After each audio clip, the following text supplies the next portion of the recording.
우리가 너를 어떻게 키웠는데 남자 하나 때문에 부모를 버리겠다는 거냐? 화가 잔뜩 난 아빠를 설득하기란 쉽지 않았습니다. 어떻게 하면 아빠를 설득할 수 있을까요? 고민에 빠진 한 여성이 있습니다. 이 여성이 아빠를 설득했을지 궁금해지는데요. 해외 커뮤니티와 SNS를 바탕으로 재구성한 이야기 확인해 보겠습니다. 안녕하세요. 저는 호주 애들레이드 힐스에 살았고, 지금은 서울에서 살고 있는 샬럿입니다. 지금은 부모님과 화해를 하고 편안하게 살고 있지만 한때 저희 결혼을 반대하던 부모님 때문에 이만저만 속을 끓인 게 아니었습니다. 이제는 웃으면서 떠올릴 수 있기에 그 이야기를 해보려고 합니다. 저도 수찬이 처음부터 마음에 들었던 것은 아니었습니다. 세상 무뚝뚝하고 일밖에 모르는 그에게 그냥 자연스럽게 점점 빠져들었다고 하면 맞을 것 같아요. 어느 순간 제 옆에 수찬이 없다는 것을 상상할 수 없었습니다. 당연히 부모님께서도 믿음직스러운 수찬을 허락할 거라고 생각했었는데 그렇게 심하게 반대를 하실지 몰랐습니다. 수찬은 워킹홀리데이로 호주에 왔습니다. 여러 가지 일을 전전하다 우리 과수원에 정착해 일을 하게 되었죠. 부모님께서는 과수원과 와인 사업도 함께 하셨기 때문에 비교적 큰 규모의 사업이었습니다. 저는 부모님의 일을 도와 과수원과 와인 사업의 전반적인 행정일을 하고 있었죠. 특별한 계기 없이 매일 보다 보니 자연스럽게 서로 좋아하는 사이가 되었습니다. 처음에는 제가 사장의 딸이라는 것을 알고 불편해하더라고요. 하지만 제가 조금 더 적극적으로 다가갔습니다. 데이트 신청도 먼저 하고 고백도 먼저 하고 밀어내기만 하던 수찬도 조금씩 저에게 마음을 열어주었어요. 퇴근 후 함께 영화도 보고 많은 이야기를 나누며 더욱 가까워진 우리는 자연스럽게 결혼 이야기가 나왔었습니다. 수찬은 한국에 어머니만 혼자 계시기 때문에 돌아가야 한다고 했습니다. 조금 더 넓은 세상을 경험하려고 워킹홀리데이를 왔던 것이지 한국을 떠날 생각은 없다며 혹시 괜찮으면 함께 가줄 수 있냐고 물었습니다. 저는 너무나 당연했고 조금의 고민도 없었습니다. 수찬이라는 한 사람만 보고도 충분히 결정할 수 있는 문제였습니다. 부모님은 수찬을 늘 걱정하셨습니다. 혼자서 멀리서 와서 고생한다며 안타깝게 여기셨었어요. 그래서 당연히 허락을 하실 거라고 생각했습니다. 그러나 부모님은 묵묵히 불만도 없이 주어진 일을 언제나 정확하게 해내는 수찬을 마음에 들어 하셨지만 하나뿐이 없는 딸의 사위로는 탐탁치 않게 생각하셨어요. 네가 뭐가 부족해서 돈도 없어. 한국에서 여기까지 일하러 온 사람과 결혼을 한다는 거야? 부모님도 안 계신 외롭게 잘한 사람은 널 외롭게 할 수밖에 없어. 더욱이 너가 한국에 가서 살 거라고? 우리가 너를 어떻게 키웠는데 남자 하나 때문에 부모를 버리겠다는 거냐? 아휴, 정말 말도 안 되는 말들로 반대를 하셨어요. 수찬은 부모님이 두 분 다 안 계시는 것은 아니었습니다. 아버지가 일찍 돌아가셔서 어머니가 홀로 키우시긴 하셨지만 그 사실 하나만으로 외롭게 자랐다고 단정짓는 아빠의 시각이 저도 불만이었습니다. 원래는 이 정도로 단호하시거나 편협한 생각을 하시는 분들이 아닌데 아무래도 딸의 결혼 앞에서는 냉정해지시는 것 같았습니다. 심지어는 우리 돈 때문에 저한테 접근했다며 막말까지 하셨어요. 정말 이 정도로 반대하실 거라고는 생각 못했다 보니 더욱 암담하고 슬펐습니다. 그런데 부모님은 수찬의 미적지근한 태도에 더 불만을 가지셨습니다. 더 믿을 수가 없다고 하셨어요. 수찬은 저희 부모님의 마음을 너무나도 잘 이해가 되기 때문에 마음이 아파 무작정 밀어붙일 수 없다고 했죠. 이런 것만 봐도 마음이 따뜻한 사람이라는 걸 아빠는 왜 몰라주실까요? 그는 정식으로 부모님의 허락 없이는 결혼하지는 않겠다고 했습니다. 자신을 조금 더 인정해주고 마음이 풀어지실 때까지 기다리겠다고 했습니다.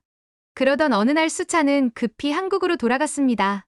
혼자 계시던 어머니가 교통사고가 나 병원에 계시다는 연락을 받은 것이었죠. 여행 겸 경험을 쌓고 있는 아들에게까지 연락을 하지 않으려고 했는데 주변에서 연락을 했다고 했습니다. 엄마가 하시던 일이 있어 그것도 도와드려야 해서 호주에서의 일정을 마무리하고 돌아갔습니다. 부모님은 노발대발하며 그 놈이 그럴 줄 알았다. 거짓말을 하고 도망간 거다. 라며 큰일 날 뻔했다고 다시는 연락할 생각을 하지 말라고 하셨죠. 수찬이 가버리니 더 잘 알겠더라고요. 그가 옆에 없는 저는 그냥 빈 껍데기 같은 존재가 되어가는 것 같았습니다. 다시 한번 부모님을 설득하려고 했지만 한국을 가서 연락조차 없는 수찬에 대한 반대는 더욱 심해지셨습니다. 한국을 가려면 2년까지 끊자고 말씀하시는 부모님을 더 이상 설득할 수조차 없었지만 저는 끝내더라도 마지막으로 수찬을 다시 보고 끝내겠다 마음먹고 한국으로 향했습니다. 공항에서 수찬을 본 순간 역시 나에게는 수찬이 있어야 한다는 생각을 했습니다. 그는 당장이라도 호주로 돌아갔어야 하는데 엄마도 아프시고 엄마를 도와드려야 하는 일도 있어 그러지 못했다며 정말 미안하다고 말했어요. 곧바로 수찬의 어머니를 뵈러 갔는데 가는 내내 걱정이 앞섰습니다. 나를 반대하면 어떡하나 하는 마음이 들었죠. 병원에 누워 계신 수찬의 어머니는 갈비뼈가 심하게 부러졌다고 하셨습니다. 그러나 저를 보자마자 반겨주셨어요. 환자복을 입고 있는 어머니의 포스는 정말 어마무시했습니다. 수찬의 어머니가 아니었다면 눈도 못 마주칠 정도로 강인하게 생기셨습니다. 어머니도 그런 자신의 인상을 아는지 젊어서부터 여자 혼자 아이를 키우는 일은 쉽지 않았다. 엄마는 강해야 아들도 지키고 살아남을 수 있다고 생각해 모진 마음으로 살아오다 보니 인상이 강해졌다고 이야기하셨죠. 차차 많은 이야기를 하자고 하셨습니다. 나중에 저를 반대하지 않으셨는지 물어보니 수찬의 어머니는 아들을 믿는다. 아들이 누구를 만나고 결혼을 하겠다고 진지하게 생각했다면 그 사람까지 믿는 게 맞다고 하셨습니다. 더욱이 아들을 위해 여기까지 온 저를 보니 저에 대한 믿음이 강하게 생겼다고 하셨어요.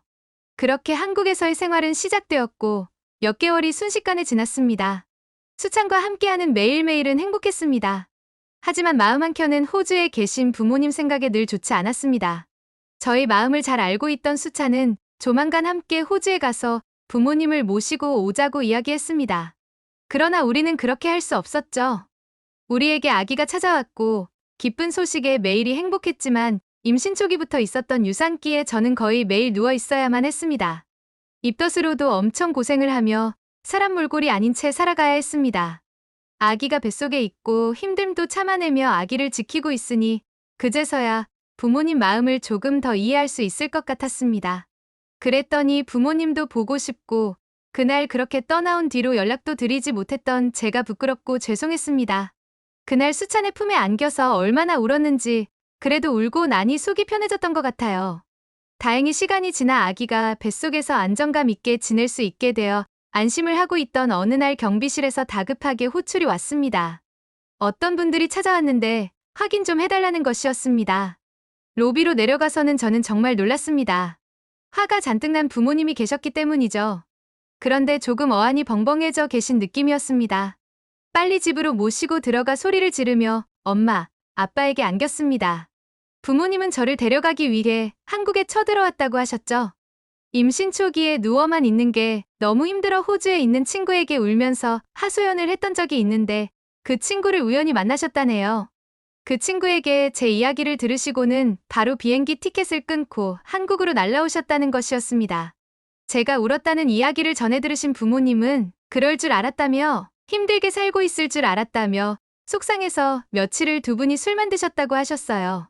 어쩐지 그 친구가 임신 선물로 뭘 보내주겠다며 뜬금없이 주소를 물어보길래 아무 의심 없이 알려준 적이 있었는데 알고 보니 부모님이 시킨 일이었습니다. 부모님은 제 연락을 받고 부랴부랴 달려온 수찬을 보고 또 한 번 어안이 벙벙해지신 것 같았습니다. 호주에 있을 때는 매번 작업복이나 평상복만 입고 있는 모습의 수찬만 보시다가 정장을 말끔히 차려입은 수찬은 처음 보셨을 테니까요. 그렇게 부모님이 한국에 오시고는 구구절절 설명도 허락을 구하는 일도 필요 없게 되었습니다. 이미 부모님은 제가 아기까지 가진 상황에 안정적으로 지내는 저희 모습에 놀라고 계셨습니다. 부모님은 생각지도 못한 고급스러운 아파트 로비에서 저를 기다리는 동안 제가 정말 엘리베이터 문이 열리고 나올 거라고 생각도 못했다고 했습니다. 주소가 잘못되었다고 모르는 사람이 나오면 민망해지는 게 아니냐며 소곤거리고 계셨다고 하죠. 사실 수찬의 집은 저희 집보다 훨씬 사업을 크게 하는 집이었습니다. 저도 처음 와서 많은 사실들에 놀랐었죠. 어머니께서 젊었을 때부터 수찬을 키우시기 위해 모진 일들을 많이 하셨는데 소매업부터 시작해 지금은 유통업을 크게 하고 계셨어요. 어머니의 포스가 괜히 있었던 게 아니었죠. 수찬은 어머니의 사업을 본격적으로 도와드리기 전에 여행 겸 호주에 왔던 것이었고 경제적으로 넉넉했지만 늘 검소하게 살아왔고 많은 경험을 하기 위해 일도 했던 것이었습니다. 근데 우리 부모님이 가난한 한국인이다, 돈을 보고 접근했다, 막말을 하실 때 한 번도 아니다, 나 잘 산다 반박하지 않았던 게 이해는 가지 않았습니다. 어쩌면 저는 그런 배경 없이도 인정받겠다는 수찬의 뚝심을 진작에 알아봤던 것 같아요. 부모님은 딸을 가진 부모라 이렇게 안정적으로 지내는 모습을 보고서야 허락을 하게 되어 미안하다는 이야기를 하셨습니다. 많은 마음고생을 했지만 이제 모두가 편안해졌으니 괜찮아요. 저는 예쁜 딸을 낳고 육아를 열심히 하고 있습니다. 저희 부모님의 하루 일과 중 가장 기쁜 일은 손녀와 영상통화를 하는 일이 되었습니다. 한국 동료를 누구보다 빠르게 섭렵하고 계시죠. 샬럿의 이야기 어떠셨나요? 사람들의 인연은 참 대단한 것 같은데요. 수찬과 샬럿이 부부가 되고 예쁜 아기를 낳고 행복하게 지내는 모습이 보기 좋습니다. 한국인과 특별한 인연이 있는 외국인들의 따뜻하고 감동적인 사연을 소개해드리고 있습니다. 재미있는 사연 제보해주시면 감사하겠습니다. 별별이 쉬었습니다. 영상을 끝까지 시청해주셔서 감사합니다. 구독과 좋아요는 영상 제작에 큰 힘이 됩니다.